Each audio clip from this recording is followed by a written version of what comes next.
ତ ଯେଉଁମାନେ ବି ଏବେ ଆଇଟିରେ ଅଛନ୍ତି ତ ଆଇଟି ସେକ୍ଟରରେ ଲୋକଙ୍କୁ ଲାଗୁଛି କି ବର୍ତ୍ତମାନ ଏବେ ଆଇଟି ସେକ୍ଟରରେ ବହୁତ ଭଲ ଆଇଟି ସେକ୍ଟରରେ କିଛି ପ୍ରୋବ୍ଲେମ୍ ନାହିଁ କି ଆଇଟି ସେକ୍ଟରରେ ଯେଉଁମାନେ ବି ଜବ୍ କରୁଛନ୍ତି ତ ଆଇଟି ସେକ୍ଟରରେ ଭଲ ଫାସିଲିଟି ଅଛି। ଆଇଟି ସେକ୍ଟରରେ ସବୁକିଛି ଭଲ ଅଛି କିନ୍ତୁ ଆଇଟି ସେକ୍ଟରରେ ମାନେ ଲୋକଙ୍କୁ ଯେଉଁଟା ଲାଗୁଛି ଭିତରେ ସେଇ ଜିନିଷ ନାହିଁ କି ତୁମକୁ ଯେଉଁଟା ଲାଗୁଛି ଭିତରେ ସେଇଆ ହେଉଛି। କାହିଁକିନା ସମସ୍ତଙ୍କୁ ଲାଗୁଛି କି ଆଇଟି ସେକ୍ଟରରେ ମାନେ ଗୋଟେ ବଡ଼ ବଡ଼ ବିଲ୍ଡିଂ କି ଅଧିକ ପଇସା ମିଳୁଛି। ମାନେ ଲୋକଙ୍କୁ ଲାଗୁଛି କି ବହୁତ ପଇସା ଅଛି ଆଇଟି ସେକ୍ଟରରେ ଆଉ ବହୁତ ପଇସା ମିଳୁଛି, ଲୋକ କିଛି ଟେନସନ୍ ନେଉନାହାନ୍ତି। ତ ତୁମେ ବିଲିଭ୍ କରିବନି ଆଇଟି ସେକ୍ଟରରେ ମାନେ ତୁମେ ଯେଉଁଟା ଭାବୁଛ ଆଇଟି ସେକ୍ଟରରେ ମାନେ ସମସ୍ତଙ୍କୁ ଲାଗୁଛି କି ଆଇଟି ସେକ୍ଟର ଭଲ, ହଁ ଆଇଟି ସେକ୍ଟର ଭଲ ଅଛି। କିନ୍ତୁ ଆଇଟି ସେକ୍ଟରରେ ଯେଉଁ ଜିନିଷ ସବୁ ହେଉଛି ଆଇଟି ସେକ୍ଟରରେ ଯାହା ସବୁ ଚାଲିଛି ତ ବର୍ତ୍ତମାନ ସେ ଜିନିଷ ଲୋକଙ୍କୁ ମାନେ ମାନେ ଯଦି ଜଣେଇବ ତୁମେ ତ ଲୋକ ତୁମକୁ କେହି ବୁଝିପାରିବେନି ତୁମର ପ୍ରୋବ୍ଲେମ୍ କ'ଣ। ମାନେ ତୁମକୁ ଲାଗୁଛି କି ଆଇଟି ସେକ୍ଟର ବହୁତ ଭଲ ଅଛି, ଆଇଟି ସେକ୍ଟରରେ କିଛି ହେଉନି। କିନ୍ତୁ ଆଇଟି ସେକ୍ଟର କ'ଣ ହେଉଛି ତ ଯିଏ ମାନେ ଆଇଟି ସେକ୍ଟରରେ ଅଛନ୍ତି, ଯିଏ ଆଇଟିରେ ଜବ୍ କରୁଛନ୍ତି ସେମାନଙ୍କୁ ଜଣା କି ଆଇଟି ସେକ୍ଟର ହେଉଛି କ'ଣ। ତାପରେ ରହିଲା ଆଇଟି ସେକ୍ଟରରେ ଏବେ ଯେଉଁ ସିଷ୍ଟମ୍ ସବୁ ଚାଲିଛି ଆଇଟି ସେକ୍ଟରରେ ବହୁତ ପିଲା କ'ଣ କରୁଛନ୍ତି ଏବେ ମାନେ କର୍ପୋରେଟ୍ ଯେଉଁମାନେ ଜବ୍ କରୁଛନ୍ତି ସେମାନେ ଇଣ୍ଟରଭ୍ୟୁ ଦେଉଛନ୍ତି।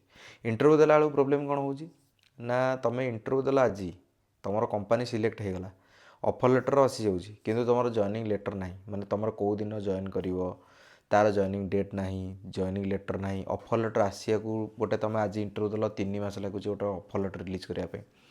ମାନେ ଅଫର୍ ଲେଟର୍ ରିଲିଜ୍ ହେବାକୁ 3 ମାସ, ତାପରେ ତୁମେ ଅଫର୍ ଲେଟର୍ ପାଇଲା ପରେ ତାପରେ ତୁମେ ଯାଇକିରି ମାନେ ତୁମେ ଜଏନ୍ କରିବ ଜଏନିଂ ଲେଟର୍ ଆସିଲା ପରେ। କିନ୍ତୁ ଅଫର୍ ଲେଟର୍ ତୁମେ ଯେତେବେଳେ ଆସିବନି ତୁମେ ଜଏନିଂ ହେବ ବୋଲି ତୁମେ କେମିତି ଜାଣିଲ। ବହୁତ କମ୍ପାନୀ କ'ଣ କରୁଛି ଆଜିକାଲି ଇଣ୍ଟରଭ୍ୟୁ ନେଇଯାଉଛନ୍ତି, ବହୁତ କମ୍ପାନୀ ଇଣ୍ଟରଭ୍ୟୁ ନେଇଯାଉଛି, ପ୍ରୋସେସ୍ କରିଦେଉଛି। ମାନେ ସେ ଇଣ୍ଟରଭ୍ୟୁର ବି ତୁମକୁ କହିଦେଉଛି କି କେତେ ପାଉଛ, କ'ଣ କରୁଛ, କେତେ ଦିନ ଭିତରେ ତୁମେ ଜଏନ୍ କରିବ, ଆଉ ତୁମେ ସେ ଲୋକେସନ୍ ଇଣ୍ଟରେଷ୍ଟ ଅଛ କି ନାହିଁ, ସବୁକିଛି ତୁମର ଡିସିସନ୍ ହେଇଯାଉଛି। ତୁମେ ଭାବିବ କି ହଁ ଏ କମ୍ପାନୀରେ ମୋର ସବୁକିଛି ଡିସ୍କସନ୍ ହେଇଗଲା, ମୁଁ ଏ କମ୍ପାନୀରେ ଜଏନ୍ କରିବି।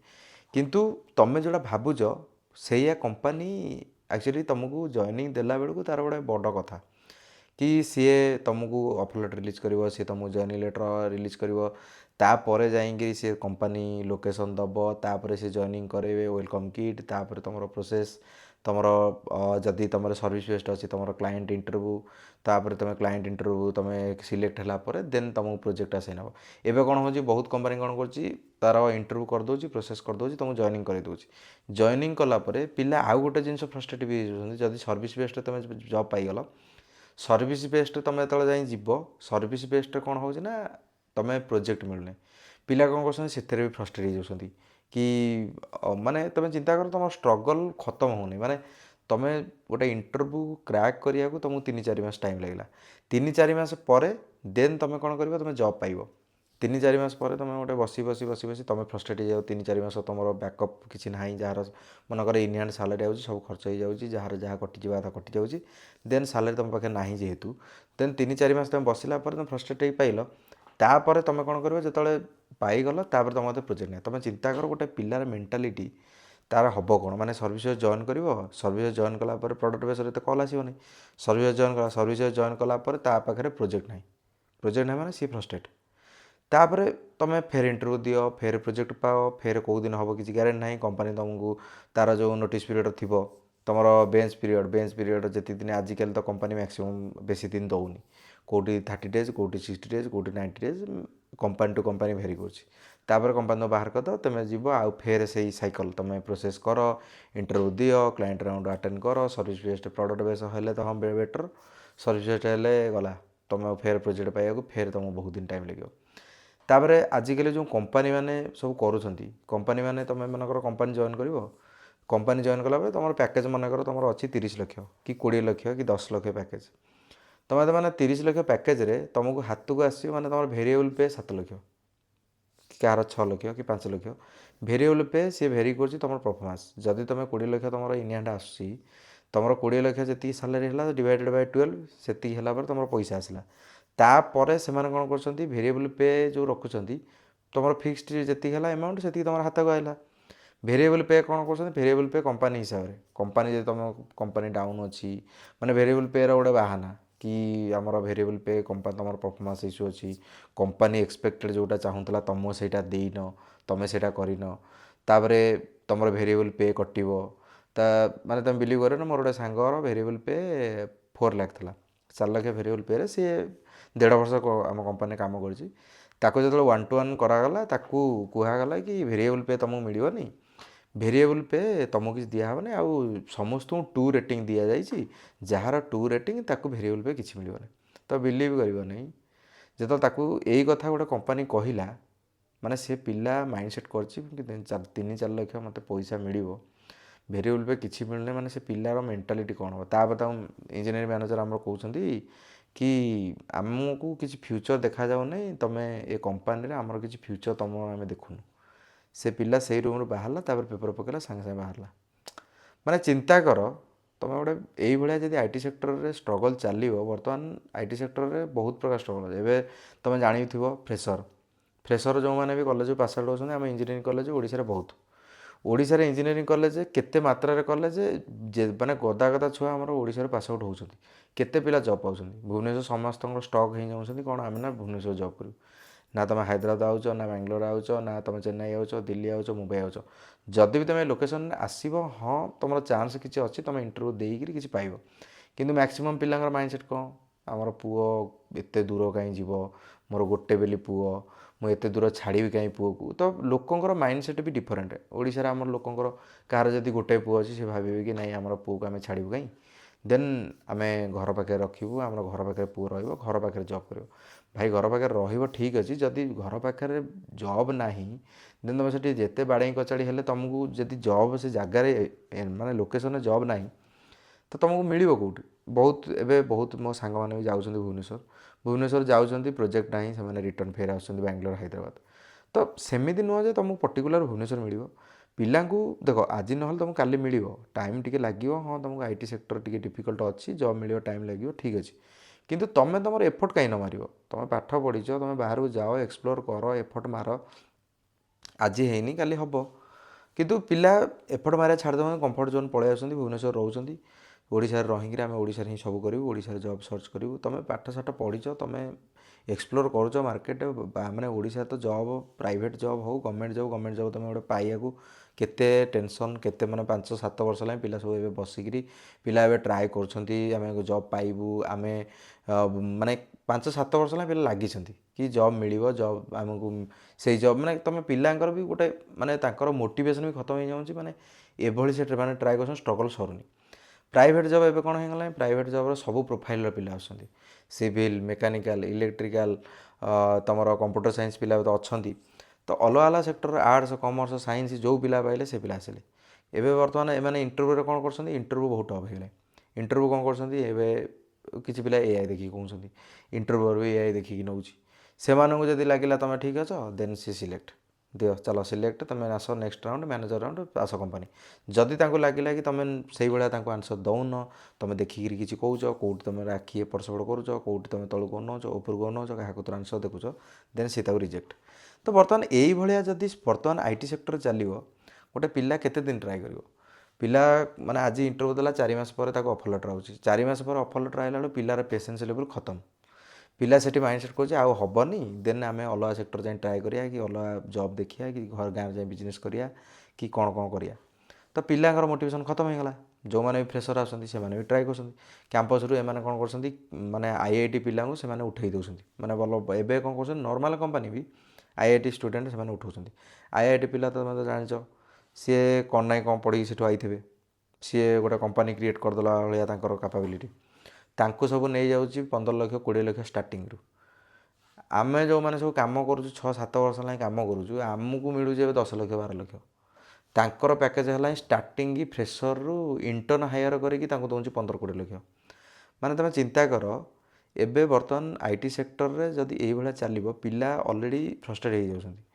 ପିଲାଙ୍କର ଷ୍ଟ୍ରଗଲ୍ ସରୁନି। ପିଲାଙ୍କୁ ଲାଗୁଛି ଆଇ ଟି ସେକ୍ଟରରେ ଆମର ବି ଏବେ ବି ଟାଇମ୍ ଅଛି, ଆମେ ଜବ୍ ପାଇବା। ପିଲା ଏବେ ବି ତୁମେ ବିଲିଭ୍ କରିବ ନାହିଁ, 30-40 ବର୍ଷ ବୟସରେ ବି ପିଲା 45 ବର୍ଷ ବୟସରେ ବି ଆଇ ଟି ସେକ୍ଟରକୁ ଟ୍ରାଏ କରୁଛନ୍ତି, I T sector job try କରୁଛନ୍ତି। କାହିଁକିନା ଯେହେତୁ ଘର ଚଳେଇବାକୁ ପଡ଼ିବ, କିଛି ନା କିଛି ଗୋଟେ ତ କରିବାକୁ ପଡ଼ିବ। ତୁମେ ତ ଖାଲି ବସିଲେ କିଛି ତ ହେବନି, କାହିଁକିନା ତୁମକୁ ଆଟଲିଷ୍ଟ ତୁମେ କିଛି ଗୋଟେ କଲେ ତ ଯାଇକିରି କିଛି ଗୋଟେ କରିବ ନା, ପଇସା ରୋଜଗାରର ତ ବାଟ ଦରକାର। ତ ପିଲାଙ୍କୁ ଏବେ ବି ପିଲା ପାଠ ପଢ଼ୁଛନ୍ତି। ଏବେ ବି ଆଇ ଟି ସେକ୍ଟର ଗୋଟେ ଏମିତି ଜିନିଷ, ତୁମକୁ ଡେଲି ପାଠ ପଢ଼ିବାର ଅଛି। तुमको डेली अपडेट हबार अच्छी तुमको तुम जहाँ जो प्रोफाइल एग्जाम तुम काम कर से रिलेटेड से प्रोफाइल रिलेटेड तुम सब जिन जानवर अच्छे जदि तुम जान ना देन आईटी सेक्टर में तिष्ठिया बहुत डिफिकल्ट।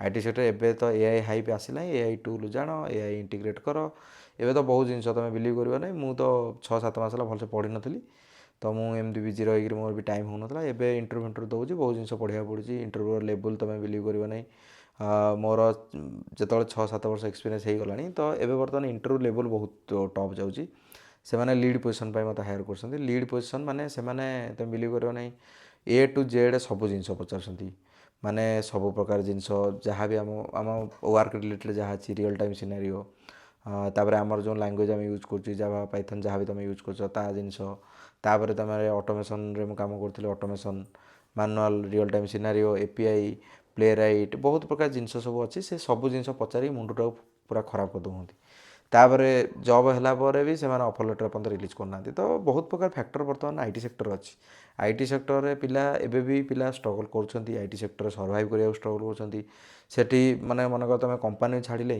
तुम नोटिस पीरियड अच्छी मैनेजर आसिक कौच मैनेजर कौच तो तुम टे प्रोएक्टिव हो तुम टास्क पिक कर तुम टे टीम हैंडल कर तुम लीड नियो टीम काम खत्म कर माने तुम यही सिचुएसन जब बर्तमान आईटी सेक्टर रही तुम मन कर 1 मंथ तुम नोटिस पीरियड तुम जब कम ऑफिस रे कर प्रोएक्टिव टीम लीड कर काम खत्म कर 1 मंथ भितर तुम नोटिस पीरियड तुम ऑफर कौन उठेब तुम तो ये कम कर तुम खत्म तुम बिलीव कर नहीं माने केटी दबार अच्छी पिला जी केटी नब सी किसी जान से भिड तार देखुची केटी चलुची केटी बाटर सी तार बाटर सी तार गायब हो जाऊँगी गोटा वीक केटी नोट करदे पलि जाऊँगी कि ये जिनस तुम इंटरव्यू शेड्यूल हो तो कि जायस ना कंपानी किसी जायस ना तुम इंटरव्यू शेड्यूल हो तुम पाखे ऑफर ना तुम जॉब सर्च कर तुम घरे चलिया असुविधा तांकर किसी भाई जायस ना एंड ऑफ द डे तांकर दरकार रिजल्ट पैसा कंपानी पे करुँची नोटिस पीरियड था जॉब पीरियड था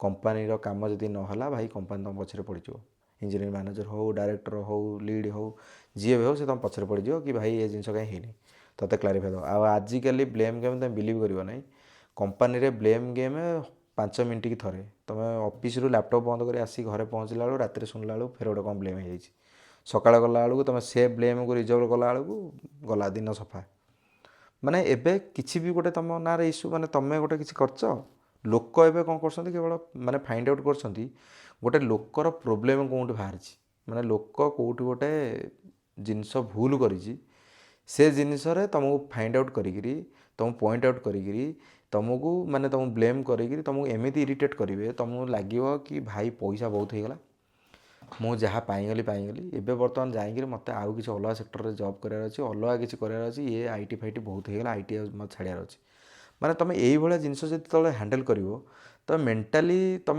भावनी कि मु भाई यही जॉब रे ही रही ना आड़े तुम कत ऑफर आसूँ ना तुम इंटरव्यू दौच इंटरव्यू क्रैक हो साढ़े से 3-4 मास होल्ड करके पलैला कि एपर्त ऑफर रिलीज करना ये जॉब तुम सालारी मिलला बेलू से तुम टैक्स कटि जाऊँगी तुम बिलीव कर ना 30 लाख सालारी तुम जब तुम 8 लाख टैक्स रे जीव देन तुम पाखे पैसा बचिला कौन 20-40 लाख पैकेज तुम 10 लाख टैक्स दब देन तुम कत पैसा बचिला कौन तो 30% 40% जब टैक्स तुम पलैला तुम कत पैसा सालारी तुम पाइब इन हैंड जी तुम सी तो गला टैक्स कटिगला जॉब करी तुम स्ट्रेस ये फिल कर कि भाई 30 लाख 40 लाख 50 लाख पैकेज किंतु भाई पैकेज अइला बेलू तुम हाथ को आउची 20 लाख 30 लाख 50 लाख देन तुम से जिन केमी तुम हैंडल कर तुमको तो तुम भी गोटे मनीष ना तुम गोटे पैकेज पाँच सालारी पाँच तुम भाव मोर गोटे किसी प्लान अच्छी मोर गोटे करार अच्छी से टैक्स कटिगला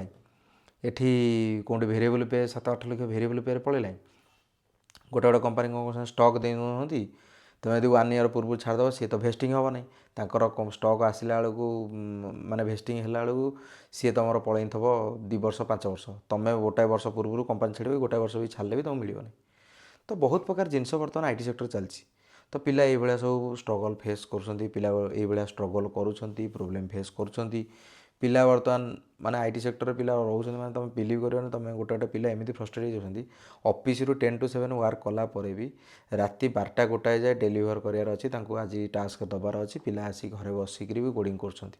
ମାନେ ଆଇ ଟି ସେକ୍ଟର ଇଜି ନାହିଁ, ପିଲାଙ୍କୁ ଲାଗୁଛି ଗୋଟେ ଘର ଭିତରେ ଗୋଟେ ବଡ଼ ବାଉଣ୍ଡରୀ ଭିତରେ ଗୋଟେ ବଡ଼ ହଲ୍ ଭିତରେ ଭଲ ଜାଗାରେ ପିଲା ବସିକିରି ଏସି ରୁମ୍ରେ କାମ କରୁଛନ୍ତି କାଚ ଘର ଭିତରେ। କିନ୍ତୁ ପିଲାଙ୍କୁ ରିଆଲିଟି ଲୋକଙ୍କୁ ଜଣା ନାହିଁ। ଗାଁ ଗହଳି ଲୋକ ଭାବୁଛନ୍ତି କି ବହୁତ ବଡ଼ କମ୍ପାନୀ, ବହୁତ ପଇସା ମିଳୁଛି, କିଛି ଟେନସନ୍ ନାହିଁ, କିଛି ଷ୍ଟ୍ରେସ୍ ନାହିଁ, ବହୁତ ଭଲରେ ପିଲା ଅଛନ୍ତି। କିନ୍ତୁ ଏଇଭଳିଆ ଯେତେବେଳେ ତୁମେ ପ୍ରୋବ୍ଲେମ୍ ଫେସ୍ କରିବ, ଲୋକ ତୁମେ ଯେତେବେଳେ ଗୋଟେ ଲୋକକୁ ତୁମେ ବୁଝେଇବ, ସିଏ ଲୋକ ବୁଝିପାରିବ ନାହିଁ କି ତୁମେ କ'ଣ ପ୍ରୋବ୍ଲେମ୍ ଫେସ୍ କରୁଛ। ସିଏ ଲୋକ ବୁଝିପାରିବ ନାହିଁ ତୁମ ଲାଇଫ୍ରେ ପ୍ରୋବ୍ଲେମ୍ କ'ଣ ଚାଲିଛି। ସିଏ ଲୋକ ବୁଝିପାରିବ ନାହିଁ ଯେ ତୁମେ କ'ଣ କରିବାକୁ ଚାହୁଁଛ, ତୁମେ କ'ଣ ନ କରିପାରୁଛ। ତୁମେ ଗୋଟେ ବାନ୍ଧି ହେଇଯାଇଛ ଡେ ଟୁ ଡେ ଲାଇଫ୍ରେ, ତୁମକୁ ରିପୋର୍ଟ କରିବାର ଅଛି କାହାକୁ, ସିଏ ରିପୋର୍ଟ କରିବାର ଅଛି ଆଉ କାହାକୁ। ଇଏ ପୁରା ଚେନ୍ ସିଷ୍ଟମ୍। ତୁମେ ଯଦି ସାଲାରୀ ନ ପାଇବ ତୁମେ କାହିଁ କାମ କରିବ। ସିଏ ଯଦି ତୁମକୁ ଗାଳି ନ ଦେବ, ତା ପୋଜିସନ୍ ବି ମାନେ ବଞ୍ଚେଇବା ବି ସିଏ ବି ଗୋଟେ ଡିଫିକଲ୍ଟ। ତ ବହୁତ ପ୍ରକାର ସେକ୍ଟରରେ ଏଇଭଳିଆ ଚାଲିଛି, ବହୁତ ପ୍ରକାର I T sector, I T job, I T ସେକ୍ଟରରେ ଏଇଭଳିଆ ସବୁ ପ୍ରୋବ୍ଲେମ୍ ସବୁ ପିଲା ଫେସ୍ କରୁଛନ୍ତି। ତ ଭିଡ଼ିଓଟା ଆଶା କରୁଛି ଆପଣମାନଙ୍କୁ ଭଲ ଲାଗିବ। ପ୍ଲିଜ୍ ଲାଇକ୍ ସେୟାର ସବସ୍କ୍ରାଇବ୍ କର ମୋ ଚ୍ୟାନେଲକୁ, ମୋତେ ମୋଟିଭେଟ୍ ଲାଗିବ ଭିଡ଼ିଓ ବନାଇବାକୁ। ଆପଣମାନେ ଯେଉଁ ବି ପ୍ରୋବ୍ଲେମ୍ ଫେସ୍ କରୁଛନ୍ତି କମେଣ୍ଟ ବକ୍ସରେ କମେଣ୍ଟ କରିବେ। ଆପଣମାନେ କ'ଣ କମ୍ପାନୀରେ ପ୍ରୋବ୍ଲେମ୍ ଫେସ୍ କରୁଛନ୍ତି, ଆପଣମାନଙ୍କ ସହିତ କ'ଣ ହେଉଛି, ଆପଣମାନେ କ'ଣ କେମିତି କ'ଣ ଏବେ ଆଇ ଟି ସେକ୍ଟରରେ ଆପଣମାନେ ପାଠ ପଢ଼ୁଛନ୍ତି, ଆପଣ କ'ଣ ଅପଗ୍ରେଡ଼ କରୁଛନ୍ତି ଆପଣଙ୍କୁ, ଆଉ ଆପଣମାନେ କ'ଣ ପ୍ରୋବ୍ଲେମ୍ ଫେସ୍ କରୁଛନ୍ତି, ଆପଣ କମେଣ୍ଟ ବକ୍ସରେ କମେଣ୍ଟ କରିବେ। ଏତିକି ରହୁଛି। Thank you.